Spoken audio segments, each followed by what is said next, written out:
Good morning students. Now we started our chapter 11 किरण प्रकाशिकी and I again explain you a prism because some mistakes, some errors are arises in the video. कुछ video में आपको voice problem आ रही थी, इसलिए मैं इस prism के वीडियो को दोबारा अपलोड कर रहा हूँ. थोड़ा ध्यान से समझिएगा पापस. यहाँ पर जब हम प्रिज्म की बात करते हैं तो कुछ इस तरह का ये प्रिज्म होता है. इस प्रिज्म के अंदर अगर आप ध्यान से देखें तो 5 सरफेसेस हैं. एक सरफेस, ये इधर वाली दूसरी सरफेस, ये तीसरी सरफेस, ये चौथी सरफेस और ये नीचे वाली 5वीं सरफेस. अगर हम ध्यान दें तो ये आपकी प्लेन सरफेस है, ये वाली आपकी प्लेन सरफेस है और ये वाली आपकी प्लेन सरफेस है. ठीक है. अब यहाँ पर जब हम बात करते हैं तो प्रिज्म में इन दो प्लेन सरफेसों से, ये दो प्लेन सरफेस है, ये प्लेन सरफेस, ये प्लेन सरफेस, इन दो प्लेन सरफेसों से ये इस तरह से प्रिज्म घिरा हुआ होता है, जिन्हें हम समांगी पृष्ठ कहते हैं. इन समांगी पृष्ठों से घिरी हुई आकृति क्या कहलाती है? प्रिज्म कहलाती है. और ये समांगी पृष्ठ ही, मतलब ये वाली सतह और ये वाली सतह, प्रिज्म की ये वाली सतह और ये वाली सतह, इधर वाली और इधर वाली, ये कौन से पृष्ठ कहलाते हैं? समांगी. और इन दोनों से जो ये घिरी हुई आकृति है ये प्रिज्म कहलाती है. और इन दोनों के बीच का जो एक कोण होता है, इस कोण को हम कौन सा कोण कहते हैं? प्रिज्म कोण. जब लाइट रे आती है तो एक तरफ से लाइट रे इसमें प्रवेश करती है और दूसरी तरफ से बाहर निकल जाती है, तो ये अपवर्तन का कारण होती है. यानी ये दोनों पृष्ठें अपवर्तक पृष्ठ कहलाती है. और इन दोनों पृष्ठों से मिलकर बना हुआ ये जो कोर होता है इसे अपवर्तक कोर कहते हैं. क्या कहते हैं इसको? अपवर्तक कोर, जो हमने थ्योरी के अंदर भी पढ़ा है. तो वापस मैं रिपीट कर रहा हूं कि दो समांगी पृष्ठों से घिरकर बनी हुई आकृति प्रिज्म कहलाती है. इस प्रिज्म के अंदर जो दो समतल पृष्ठ होते हैं, ये दोनों समतल पृष्ठ मिलकर एक प्रिज्म का निर्माण करते हैं, जिनके मध्य का कोण प्रिज्म कोण कहलाता है. ये दोनों समतल पृष्ठ अपवर्तन का कार्य करते हैं, इसलिए इन पृष्ठों को अपवर्तक पृष्ठ कहते हैं. और इन दोनों पृष्ठों को मिलाने वाली कोर अपवर्तक कोर कहलाती है. ठीक है. अब इन पृष्ठों का जो अनुप्रस्थ काट होता है, अनुप्रस्थ काट मतलब इनके लंबवत काट, तो ये अगर ये देखा जाए तो जब मैं इसको लंबवत काटूंगा यूं, तो ये आकृति निकल के आएगी त्रिभुज जैसी. भाई अगर यूं काटता हुआ चला जाऊं मैं इसके लंबवत, तो एक एक त्रिभुज निकलता जाएगा इसमें से. तो ये जो अनुप्रस्थ, ये जो लंबवत काट निकलता है, इसे प्रिज्म का मुख्य परिच्छेद कहते हैं. और जो आकृति बनाई जाती है यहाँ पर इस तरह से, ये प्रिज्म की मुख्य परिच्छेद की हम आकृति बनाते हैं. यहाँ पे ये जो आकृति हम बनाएंगे इसे प्रिज्म की मुख्य परिच्छेद आकृति कहते हैं. ये वाली, ये फ्रंट साइड जो आकृति होती है ये मुख्य परिच्छेद आकृति कहलाती है. ये इसका बेस कहलाता है, आधार. ठीक है. ये इसका प्रिज्म का बेस, जिस पे प्रिज्म रखा हुआ होता है, ये आधार कहलाता है. ये इसकी मुख्य परिच्छेद आकृति हो गई. देखिए ये इसका आधार नीचे वाला तो जिस पे रखा हुआ है, ये इसकी मुख्य परिच्छेद आकृति हो गई. ये अपवर्तक पृष्ठ हो गए और ये बीच वाली अपवर्तक कोर कहलाती है. ठीक है. तो यही प्रिज्म का वास्तविक निरूपण हो गया. अब प्रिज्म से अपवर्तन होता कैसे? तो हम ये कहते हैं कि इधर का माध्यम भी विरल है, इधर का माध्यम भी विरल है. बीच में ये कांच का प्रिज्म है तो ये सघन है. तो जब प्रकाश की एक किरण इधर से प्रवेश करेगी तो विरल से सघन में प्रवेश करेगी. सघन में प्रवेश करेगी तो इस पृष्ठ से इसका अपवर्तन होगा और दूसरे पृष्ठ पर जाकर आपतित होगी. तो विरल से सघन, फिर अंदर गई और सघन से विरल. तो यानी यहाँ पर 2 बार अपवर्तन की प्रक्रिया होती है इस प्रिज्म के अंदर. ठीक है. अब वो कैसे होती है उसे हम समझते हैं. देखिएगा, तो प्रिज्म से अपवर्तन हम यहाँ समझते हैं. तो प्रिज्म से अपवर्तन की क्रिया में सबसे पहले एक प्रकाश की किरण हम आपतित करते हैं इसके ऊपर. ये प्रकाश की किरण हमने यहाँ पर आपतित की PQ. ये आपका प्रिज्म हमने मान लिया ABC, मुख्य परिच्छेद जो हमने लिया. ये इसका प्रिज्म कोण है, इसको भी नाम हमने दे दिया A. ठीक है. अब PQ प्रकाश की किरण इस प्रिज्म की प्रथम अपवर्तक सतह पर आपतित हुई. ये क्या है? अपवर्तक पृष्ठ. और ये भी क्या है तुम्हारा? अपवर्तक पृष्ठ. यह है तुम्हारा आधार. ठीक है. तो अब यहां से ये प्रकाश की किरण इस पर आपतित हुई तो ये यहां क्या है? अभिलंब, जो इस पृष्ठ के लंबवत होगा. इस पृष्ठ के जो लंबवत होगा वो क्या कहलाएगा? अभिलंब. ये PQ प्रकाश की किरण इस पर आपतित हुई. आपतित हुई तो विरल माध्यम से कौन से माध्यम में जा रही है? सघन माध्यम में. सघन माध्यम में जाएगी तो ये क्या करेगी? यहां पर अभिलंब की ओर झुकेगी, तो ये अभिलंब की ओर झुक गई. और इसने इसके साथ कितना आपतन कोण बनाया? I. और इसका अपवर्तन कोण कितना बना? यहाँ पे R1. ये हमने कंसीडर कर लिया. अब ये प्रकाश की किरण यहाँ से अपवर्तित हुई और दूसरे अपवर्तक सतह पर जाकर गिरी. दूसरी अपवर्तक सतह पर जाकर गिरी तो यहाँ से इसका वापस अपवर्तन हुआ, लेकिन अब ये सघन से किधर जा रही है? विरल में. तो इस पृष्ठ के लंबवत ये दूसरा विलंब है. तो सघन से कहाँ जाएगी, विरल में, विरल में जाएगी तो अभिलंब से दूर हटेगी, ये अभिलंब से दूर हट गई। ठीक है, अब ये अभिलंब से दूर हटी तो यहां पर इसने कोण कितना बनाया, R2, और ये बाहर जो निकली इसका निर्गत कोण हमने माना E। ठीक है, इस किरण को हमने नाम दे दिया RS, जिसे हम निर्गत किरण कहते हैं। वापस मैं एक बार बता देता हूं कि प्रकाश की किरण PQ अपवर्तक पृष्ठ पर आपतित हुई, आपतित होने के पश्चात इसका अपवर्तन हुआ, सघन से विरल में गई, विरल से सघन में गई, अभिलंब की ओर झुकी, दूसरे पृष्ठ पर आपतित हुई, फिर सघन से विरल में गई तो अभिलंब से दूर हट गई। ठीक है, अब यहां पर हमें क्या देखना है कि ये किरण विचलित कितनी हुई, निर्गत होने के पश्चात ये प्रकाश की किरण विचलित कितनी हुई। तो विचलन देखने के लिए हम क्या करते हैं कि आपतित किरण कितनी इस पर आपतित हुई थी, जैसे ये पृष्ठ है, इस पर ये आपतित किरण इस पर आपतित हुई, और निर्गत कितने कोण पर निर्गत हुई। तो इन दोनों के बीच का अगर मुझे विचलन देखना है तो मैं क्या करूंगा कि आपतित किरण को तो कुछ आगे की ओर बढ़ा दूंगा, ठीक है, और विचलित जो निर्गत किरण है इसको कुछ पीछे की ओर बढ़ा दूंगा। तो ये जो इन दोनों के बीच का जो ये कोण आया है, ये डेल्टा, ये कोण कौन सा कोण कहलाएगा, विचलन कोण। कौन सा कोण कहलाएगा, ये विचलन कोण। क्यों, क्योंकि आपतित और ये निर्गत, तो इन दोनों के बीच का कोण ये बता देगा कि ये जो निर्गत किरण थी ये कितने कोण पर विचलित हुई। ठीक है, इसको हम नाम दे देते हैं, कुछ भी नाम दे देते हैं, जैसे हमने जो नाम दे रखा है वही ले लेते हैं इसके अंदर, D and E। डायग्राम के अंदर थोड़ा सा आप चेंज करेंगे, डायग्राम में आप ये E अंदर ही लेंगे। मैंने पहले ही बताया था वीडियो में, डायग्राम जो आप प्रिज्म का बनाएंगे वो ऐसा ही बनाएंगे जैसा मैंने डायग्राम इसमें बना रखा है। ठीक है, डायग्राम में आप कोई चेंज नहीं करेंगे। ओके, तो ये आपका पूरा डायग्राम हो गया। ठीक है, अब यहां पर अगर हम बात करते हैं कि हमें क्या देखना है, अपवर्तन, प्रिज्म के द्वारा प्रकाश की किरण का अपवर्तन। तो अपवर्तन देखने के लिए सबसे पहले हमने देख ही लिया कि 2 बार प्रकाश की किरण का अपवर्तन हो रहा है, अपवर्तक कोरों सतहों की वजह से प्रकाश की किरण का अपवर्तन हो रहा है। तो यहां पर हम क्या करते हैं कि सबसे पहले त्रिभुज लेते हैं, चतुर्भुज लेते हैं हम। यहां पर चतुर्भुज हमने ले लिया, यहाँ AQER, ये हमने चतुर्भुज ले लिया, और चतुर्भुज के चारों कोणों का योग कितना होता है, 360 डिग्री, ये हम बहुत अच्छी तरह जानते हैं। तो AQER में अगर हम लिखते हैं यहाँ पर कि एंगल ऑफ A, ये एंगल A है, plus angle of AQE plus angle of QER plus angle of ERA equals to 360 degree. चारों कोणों का योग कितना हो गया, 360। अब अगर हम यहां पर ध्यान दें तो ये अभिलंब है, ये क्या है, अभिलंब, और ये किरण इस अभिलंब के साथ कितना कोण बना रही है, 90 डिग्री का। ठीक है, इसी तरह से ये अभिलंब है और ये किरण इसके साथ कितना कोण बना रही है, 90 डिग्री का। तो इसका मतलब ये हो गया कि एंगल ऑफ, यहां पर अगर हम ध्यान दें तो angle of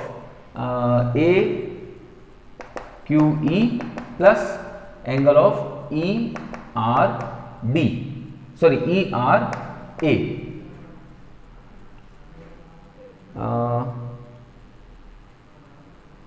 angle of AQE, हाँ ठीक है, ये AQE, ये 90 डिग्री, और ये हो गया आपका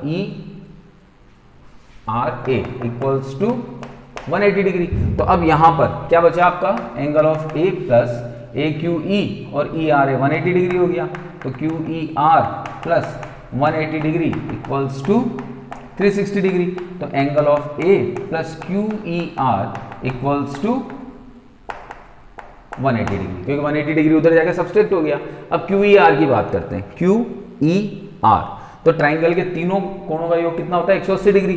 तो त्रिभुज QER में angle of QER plus angle of R1 plus angle of R2 equals to 180 degree.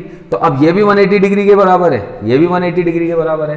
तो इक्वेशन 1 और इक्वेशन 2 दोनों को बराबर कर देंगे, क्योंकि दोनों कोण कितने कितने डिग्री के बराबर हैं, 180 डिग्री 180 डिग्री के बराबर है। तो जब इन दोनों को हम आपस में बराबर करते हैं तो यहां पर angle of A plus angle of QER equals to, ये 180 डिग्री, तो angle of QER plus angle of R1 plus angle of R2, यही होगा, क्योंकि दोनों कोण कितने कितने डिग्री के बराबर हैं, 180 डिग्री प्लस, ये भी 180 डिग्री के बराबर है और ये भी 180 डिग्री के बराबर है। तो यहाँ से हम इसको कैंसिल आउट कर देंगे। तो एंगल ऑफ ए किसके इक्वल आ गया, angle of R1 plus angle of R2। ठीक है, यानी इसका मतलब ये आ गया कि प्रिज्म कोण यहाँ पर R1 और R2 के योग के बराबर है। ठीक है, अब मुझे निकालना क्या है यहाँ विचलन कोण, कि भाई कितना विचलन हुआ। तो मैं यहाँ पर त्रिभुज लेता हूँ, त्रिभुज QDR में, तो ये ले लिया मैंने QDR। अब समझिएगा ये कोण I है ना, अगर ये कोण I है तो शीर्षाभिमुख कोण, ये कोण पूरा का पूरा कितना होगा I, ये पूरा अगर I हुआ तो अगर ये R1 है तो ये कितना हुआ I माइनस R1। इसी तरह अगर ये पूरा E है तो ये पूरा E हुआ, तो ये कितना बचा E माइनस R2। ठीक है, तो QDR में हम क्या लिख सकते हैं, बाह्य कोण बराबर आंतरिक कोणों का योग। बाह्य कोण कौन है आपका डेल्टा, और आंतरिक कोण कौन है आपके I minus R1 plus E minus R2। तो ये क्या हो गया I plus E minus R1 plus R2। ठीक है, अब यहां R1 प्लस R2 की वैल्यू कितनी है A, तो यहां हम लिखते हैं delta equals to I plus E minus A। ठीक है, तो ये विचलन कोण की इक्वेशन आ गई हमारी कि delta equals to I plus E minus A। इस समीकरण से ये स्पष्ट होता है कि विचलन कोण आपतन कोण के मान पर निर्भर करता है, यानी आपतित किरण जितने जितने कोण पर आपतित होती जाएगी, जैसे जैसे हम आपतन कोण का मान बदलते जाएंगे वैसे वैसे विचलन कोण का मान भी बदलता जाएगा। ये कैसे सिद्ध होता है, ये जब हम प्रैक्टिकल करते हैं प्रिज्म का, तो इसे एक ग्लास पे रखते हैं, कागज पे रखते हैं, और एक कागज पे रखने के बाद में, एक कागज पे हमने रखा, कागज पे रखने के बाद में हम क्या करते हैं, इसका एक इस तरह से रखते हैं इसको, इसके बाद में यहाँ पर एक लाइन के ऊपर इसे रखने के बाद में इसका एक ब्लॉक बना लेते हैं। ब्लॉक बना के एक अभिलंब 90 डिग्री का खींचते हैं। समझिएगा प्रैक्टिकल पूरा का पूरा। एक कागज लिया, कागज के ऊपर ये इसको ऐसे रख दिया, ये समझिए। ठीक है, अब यहाँ पर मैंने एक पेंसिल से एक त्रिभुज बना दिया, इसके बेस जितना ये त्रिभुज बना दिया। त्रिभुज बनाने के बाद में मैंने यहाँ से 90 डिग्री का एक अभिलंब बनाया, अभिलंब बना दिया 90 डिग्री का। 90 डिग्री का अभिलंब बनाने के बाद में 30 डिग्री का या 40 डिग्री की मैंने आपतन कोण लिया, तो 90 से बनेगा 40, तो 40 डिग्री मैंने आपतित किरण ली। यह आपतित किरण ये यहाँ आई, तो अब मैंने 2 ऑलपिन यहाँ लगा दिए। अब जब मैं इस प्रिज्म से उन 2 ऑलपिनों को देखूंगा तो उन 2 ऑलपिनों की स्थिति मुझे इस प्रिज्म में कहाँ दिखाई दे रही है, उसकी जगह मैंने 2 ऑलपिन इसके साइड में लगा दिए। यानी वो मुझे ऑलपिन इस साइड से देखने पर, ऑलपिन तो इधर लगाए हैं, लेकिन इस प्रिज्म में जब आप देखोगे प्रैक्टिकल के अंदर तो आपको प्रिज्म पीछे की साइड दिखाई देंगे। तो आप पीछे की साइड उन 2 प्रिज्मों को 2 पिनों को लगाएंगे, और इस तरह से 2 पिनों को लगाएंगे कि देखने पर चारों पिन आपको एक ही सीध में दिखाई दें। ठीक है, तो आप जब 2 पिन लगाओगे यहां पर, तो उन 2 पिन लगाने के बाद में एक रेखा और खींचोगे, तो प्रारंभिक रेखा और वो रेखा जितने एंगल पर एक दूसरे को काटेगी वो आपका विचलन कोण कहलाएगा। तो जैसे जैसे आप आपतन कोण का मान बढ़ाते जाओगे विचलन कोण का मान अलग अलग आता जाएगा। तो हमारे प्रायोगिक तथ्य ये कहते हैं कि जब आप आपतन कोण के मान में वृद्धि करते हैं तो प्रारंभिक अवस्था में तो विचलन कोण का मान घटता है, और फिर एक स्थिति के बाद विचलन कोण का मान न्यूनतम हो जाता है। ठीक है, न्यूनतम के पश्चात एक स्थिति ऐसी आती है जब वापस यहां पर विचलन कोण का मान बढ़ने लगता है। ठीक है, तो अब न्यूनतम विचलन कोण की स्थिति कब आएगी, जब आपकी आपतित किरण और निर्गत किरण दोनों बराबर हो जाएंगी, दोनों के कोण बराबर हो जाएंगे, यानी आपतन कोण और निर्गत कोण दोनों बराबर हो जाएंगे। तो हमारे पास में जो इक्वेशन है वो इक्वेशन क्या है आपकी I plus E minus A। अब मैं यहाँ पर ग्राफ प्लॉट कर रहा हूँ I में और डेल्टा में। तो मैं कह रहा हूँ कि प्रारंभिक अवस्था में जब मैं आपतन कोण का मान बढ़ाऊंगा, जैसे 30, 35, 40, 45, 50, 55, 60, यहाँ भी 30, 35, 40, 45, 50, 55 इस तरह से। अब 30 पे बनाया मैंने, तो 30 पे सपोज आया 50, अब 35 पे बनाऊंगा तो 45, 40 पे बनाया ये, अब फिर 45 पे बनाया बढ़ गया, फिर 50 पे बनाया और बढ़ गया। तो जब मैं इनको मिलाऊंगा ये, तो ये मेरी न्यूनतम विचलन की अवस्था आ जाएगी। यानी इस जगह पर विचलन क्या हो जाएगा, delta equals to delta M. और इस न्यूनतम विचलन की अवस्था में जो आपतन कोण का मान है वो निर्गत कोण के मान के बराबर हो जाएगा। ठीक है। जो हमारे प्रायोगिक तथ्य हैं वो ये बताते हैं, जो अब ये चीज को थोड़ा सा ध्यान रखना पड़ेगा कि न्यूनतम विचलन की अवस्था में आपतन कोण और निर्गत कोण दोनों बराबर हो जाते हैं। तो I इक्वल्स टू ई की कंडीशन में आपका जो ग्राफ है वो न्यूनतम विचलन कोण को दर्शा देगा। तो न्यूनतम विचलन के लिए जब हम बात करते हैं तो न्यूनतम विचलन की अवस्था में, न्यूनतम विचलन की अवस्था में I इक्वल्स टू ई पर delta equals to delta M. तो इस समीकरण से जब हम देखेंगे तो डेल्टा की जगह तो डेल्टा एम रख दिया, यहां पर हो गया I प्लस आई माइनस ए, तो ये हो गया 2i माइनस ए। ठीक है, तो यहां से 2i इक्वल्स टू हो गया आपका डेल्टा एम प्लस ए, तो I इक्वल्स टू हो गया डेल्टा एम प्लस ए बाय 2।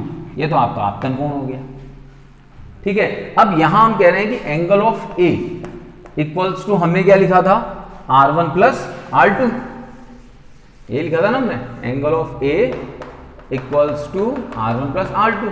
अब अगर I और E ही दोनों बराबर हो गए तो शीर्षाभिमुख कोण है, तो डेफिनेटली जो R1 और R2 होंगे वो भी आपस में क्या होंगे, बराबर। तो इसको R के बराबर मान लिया मैंने, तो A equals to R plus R that is 2R। तो R इक्वल्स कितना आ गया, A बाई 2। तो अब स्नेल का नियम लगा दो, mu equals to sine I upon sine R. अब यहां वैल्यू पुट कर दो, आई की वैल्यू कितनी है, sine delta m plus a by 2 upon sine a by 2। तो इस फॉर्मूले की सहायता से हम प्रिज्म के पदार्थ का अपवर्तनांक ज्ञात कर सकते हैं। ठीक है, इस वाले फॉर्मूले के पास। अब यहां पर एक कंडीशन ये बनती है कि मान लीजिए प्रिज्म बहुत ज्यादा पतला है, अत्यधिक पतला है। अत्यधिक पतला होगा तो यहां पर जो प्रिज्म कोण होता है वो प्रिज्म कोण बहुत छोटा मान लिया जाता है, बहुत छोटा हो जाएगा, क्योंकि जब ये प्रिज्म, जैसे प्रिज्म तो फिर भी आपको इतनी मोटाई का दिखाई दे रहा है, अत्यधिक पतला हो गया तो इनके बीच का जो ये कोण है, इन दो अपवर्तक सतहों के बीच का जो ये कोण है ये भी क्या हो जाएगा, बहुत अत्यल्प हो जाएगा, बहुत कम हो जाएगा। तो अगर प्रिज्म अत्यधिक पतला है, प्रिज्म के पतला होने पर कोण अत्यल्प होगा, तब साइन थीटा अप्रॉक्स इक्वल्स किसके हो गया, थीटा के। तो साइन थीटा अगर थीटा के इक्वल हो गया तो इस समीकरण से क्या हो गया, यहां से म्यू इक्वल्स टू, या एन भी लिख सकते हो आप, म्यू की जगह एन ले लो, अपवर्तनांक को हम एन से भी प्रदर्शित कर सकते हैं और म्यू से भी प्रदर्शित कर सकते हैं। तो n equals to delta m plus a by 2 upon a by 2, क्योंकि sine theta approx equals theta है तो ये थीटा को ही रिप्रेजेंट कर रहे हैं, तो यहाँ 2 से 2 कैंसिल, तो एन इक्वल्स टू क्या हो गया, डेल्टा एम प्लस ए। तो इस ए को इधर भेज दिया तो n minus 1 a equals to delta M.